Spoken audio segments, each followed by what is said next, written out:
If you go into an environment that's less Christian and you don't get plugged in with Christians, you're more likely to look around what other people believe and start copying what they believe. Every time you say, I doubt Christianity, your doubt is based on actually an assumption of faith, which itself needs to be justified, very often can't be. So let me give you 3 examples. Number 1. Ruslan. When Tim Keller confronted Google to their face about some of their views about God and religion. Part 2. All right, we already covered this in one video. We're going to look at this again, pick it up from about the 12-minute mark. This is a fascinating conversation. If you haven't watched the first part of this video, you really should go back and watch. Check this out. Means this logically leads to that. When you say so, we think that somehow what comes before the so should lead you to do what comes after the so, right? But here's the question. The first part of that statement is a bracing, wonderfully honest look at what it means to believe in a materialist universe. You're not here for any purpose. No one put you here.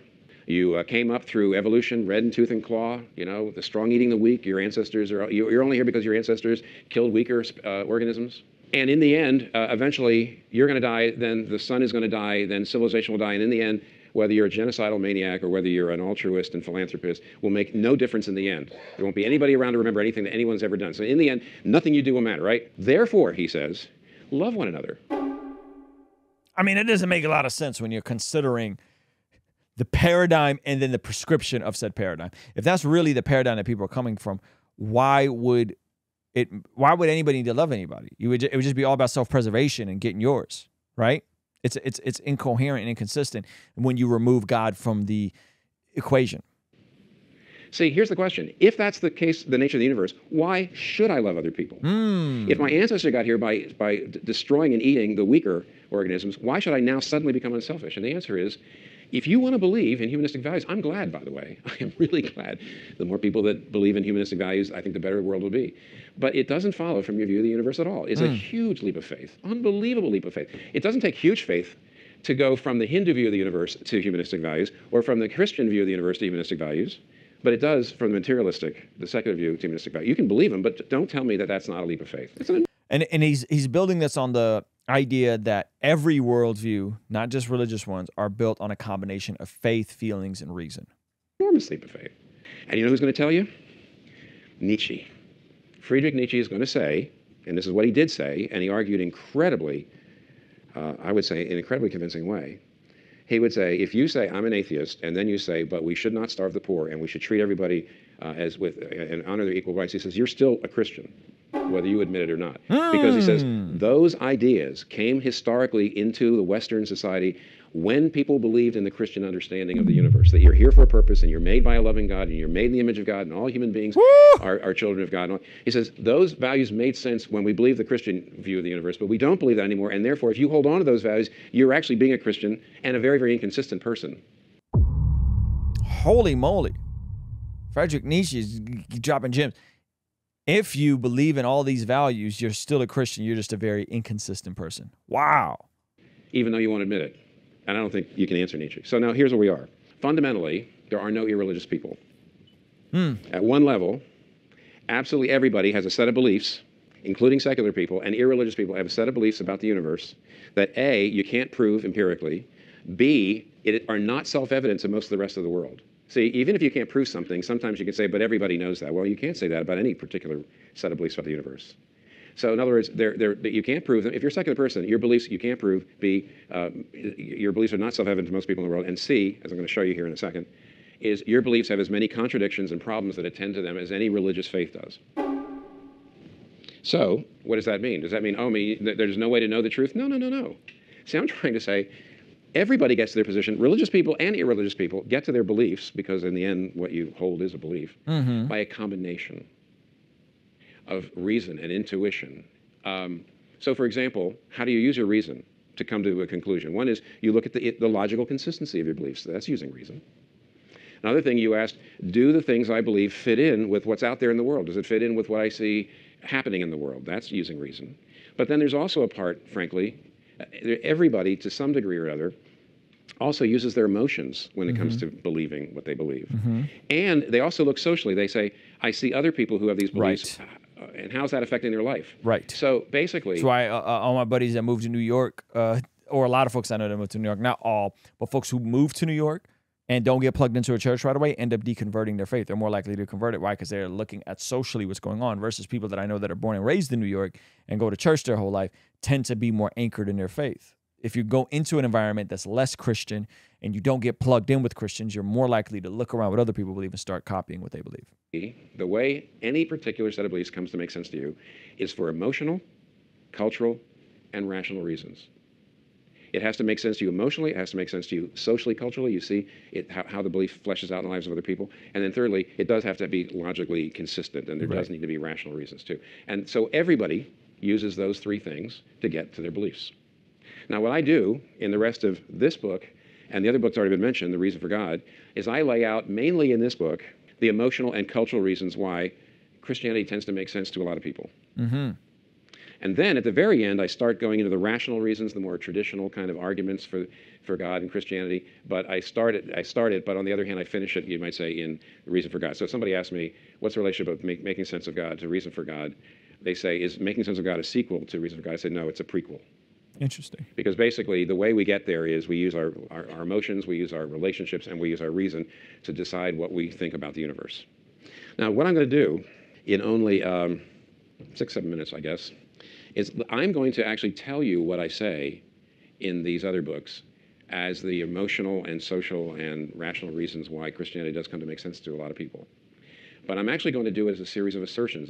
So this could be infuriating to many people. So I'm really hoping that here at Google, we're all civilized and you don't rush the podium snarling at me, because I'm not going to make the case for any one of these assertions. I'm going to say people who find Christianity making sense come to believe this, and in the books, I actually lay out all kinds of reasons for why. So in other words, nothing I'm about to tell you is really groundless. It just I love how this is so genius, but he's also kind of pointing them back to his books, which I hope some of these folks read. It's just going to nothing. They've all got. In the end, if you read the books, you might disagree. But what I'm saying is not arbitrary or groundless. Okay, none of the things, they're all kind of worked out in the books. But if I was going to make a case in 5 minutes, which I am, for why Christianity can make sense for a lot of people and how it makes sense for a lot of people, I would say Christianity comes to make sense for us when we see three things. When we see the faith it takes to doubt it, that is Christianity. The faith it takes to doubt it, the problems we have without it, and the beauty we see within it. Wow. The faith, I got to pull that back. When we see the faith it takes to doubt it, the problems we have without it, and the beauty we see within it. The faith it takes to doubt it, the problems we have without it, and the beauty of what we see in it. That's good. Now, what do I mean by that? First of all, fast here, the faith it takes to doubt it. One of the ways in which people who are doubting Christianity come to embrace it is when they realize that all their doubts, every one of their doubts, is always based on a leap of faith, which is harder to justify than the thing they're doubting. Follow that? Wasn't that easy? No, I didn't. In other words, hey, you want to see something kind of crazy? Over 75% of the people that watch this channel are not subscribed. Please consider subscribing and turning your bell notification on so that you don't miss anything we have going here. All right? Peace. every time you say, I doubt Christianity, your doubt is based on actually an assumption of faith, which itself needs to be justified. Very often it can't be. So let me give you 3 examples. Number one of the objections I hear to Christianity all the time is there can't just be one true way to believe. There can't be one true faith. There can't be one true way to God. There just can't be one true way to believe. And here's the problem with that. How do you know that? Mm-hmm. I mean, that's an assertion, not an argument. How do you know? How do you know that? That there's not one true way? The only way to know that there's not one true way to God would be actually if you have the ultimate perspective on truth that you just said nobody's allowed to have. And actually, what that means is that you are your doubt is based on an assessment of your perspective, which actually is a major leap of faith, and I think it's hard to justify. Here's the second one. People say, I can't believe in a God who allows such evil and suffering. Now, by the way, I'm a pastor. I am not a scholar. I'm not an academic. I'm not a person who mainly does thinking. I'm a pastor. So I've walked with plenty of people through horrible suffering. So what I'm saying here, I do not mean to be so cursory. I told you this is the problem with what I'm about to do. But here's the point. When someone says, I can't believe in God because he allows such evil and suffering, what you actually are saying is this. Because I can't think of any good reason why God would allow evil and suffering, therefore there can't be any good reason. Because I can't think of it. He can't possibly have one that I can't think of. See, the only way to walk away from God is to assume there can't be a good reason. And why can't there be a good reason? Because you can't think of it. But why in the world, if there is a God, couldn't he maybe he's got an idea that you don't have? Man, I'm not saying I've gone through like the most amount of suffering in my life. You guys are gonna think this is crazy, but I've gone through quite a few things. I've you know, grew up without my dad in my life. Grew up having been multiple times victim of SA in pretty dehumanizing ways, dealing with the shame of that. My mother was an alcoholic. Recently my mom stopped drinking, like a year and a half ago, 2 years ago, and grew up poor. I wouldn't change any of it. I wouldn't change any of it. All the evil that has happened to me, all the sin against me, and all the subsequent trauma that then I had to sort through, has paradoxically made me who I am and got me to where I am now, which is an amazing place. Now, maybe I'm just built different, but from people I know who go through hard things, a lot of them end up coming out on the other side of them better, right? But sometimes they don't, because people react to trauma different. Right? People react to trauma different. But in my life, I wouldn't have changed anything. And so it just reminds me of that passage in Genesis where Joseph's brothers sell him into slavery, and then he finally comes full circle, and he's the right hand of Pharaoh, and he tells him that which you meant for evil, God meant for good.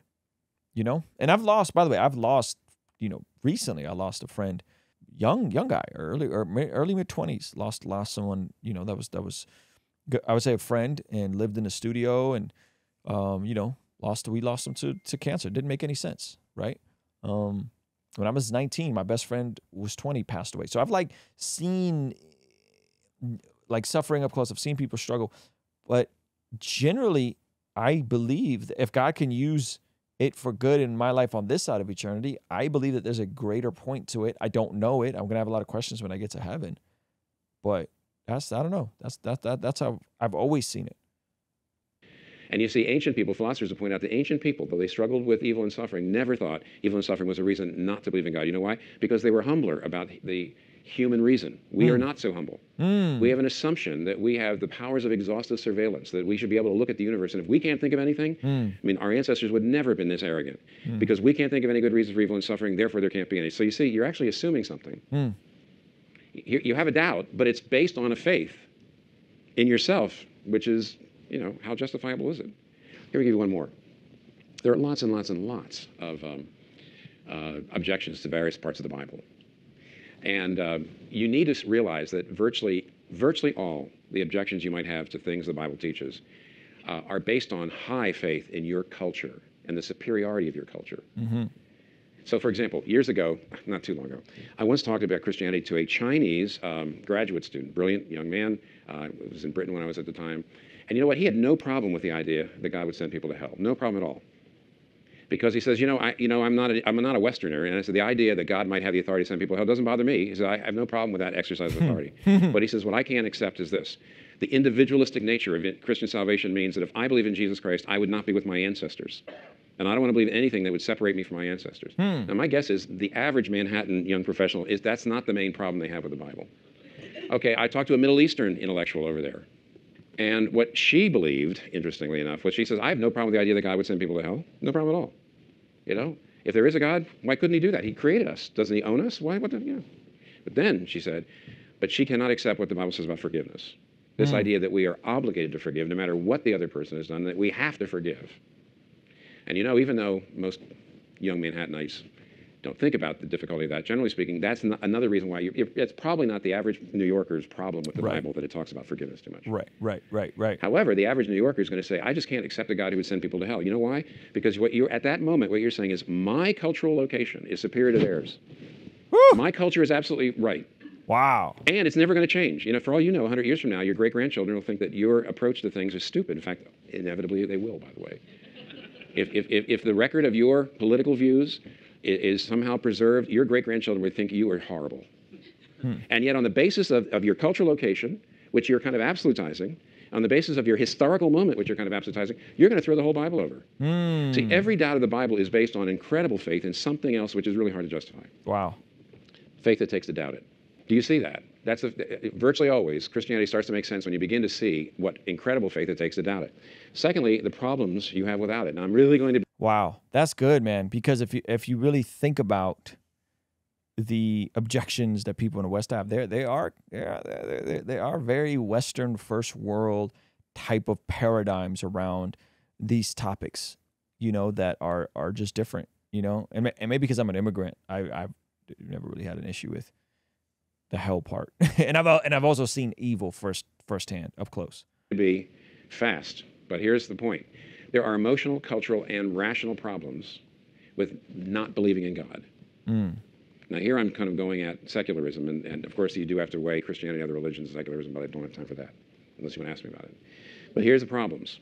Number one, if you don't believe in God, there is a problem with meaning, because the meaning that you create for yourself will be too thin for you to handle suffering. Secular culture, unlike religious cultures, make you find your meaning in life in something here, which means suffering can take it away. And every other culture, whether it's Hindu or Islam or Christian, or every other kind of religion helps you locate your meaning in life outside of this life, so that suffering can actually help you accomplish your meaning in life. But if you're a secular person, suffering will destroy your meaning in life. And secular culture gives its members less resources to deal with suffering than any culture in the history of the world. And we are much more traumatized by it. Number two, just these. Secularism, the idea there's no God, gives you a view of identity which is incredibly fragile. Every other religion says you find who you are by connecting to something more important than you. The secular culture says you find your identity by looking inside and doing whatever you think you want to do most, and you assert it over and against everybody else. And lots of studies have shown that that kind of identity, which is really unique, it's not the way it works in the rest of the world or in history, makes you incredibly fragile because you desperately need a kind of recognition that it actually can enslave you. Yeah, if your entire identity is from the inside out, you're going to be in trouble. You're going to be in trouble. Man, Timothy Keller is so brilliant. Let me know if you guys want me to do a part 3 of this. I love this. He goes deeper into identity and freedom in this, and then multiple faiths, religious reasons, the genius of Christianity with some Q&As. Wow, there's so much depth in this, man. I love this clip. I think it is so good. Wow. Yeah, okay. Yeah, like I said, I've been going deep into trying to better understand paradigms that are void of a gospel-centered worldview. And man, when you get to the bottom of some of that stuff, it is so dark. So I think I'm going to be presenting some different clips and some different essential beliefs that as I'm discovering these things, you just find out that there are people who are just as religious about being non-religious. There are people that are just as religious about their political ideology, and it is dark because the conclusions of it is just, it's wild. Hey, this is a segment from our daily after party stream. Consider partnering with us online for as little as $5 a month to get access to these daily after party streams completely unedited. You'll also get access to our podcast as they are streamed live into the community before anyone else gets to see them, get to interact with our guests, get access to our private Discord server, and a discount code for our store for as little as $5 a month. Ultimately, that will help towards helping us continue contextualizing the gospel using media and podcast here on YouTube. All right, I'll see you over there. Peace.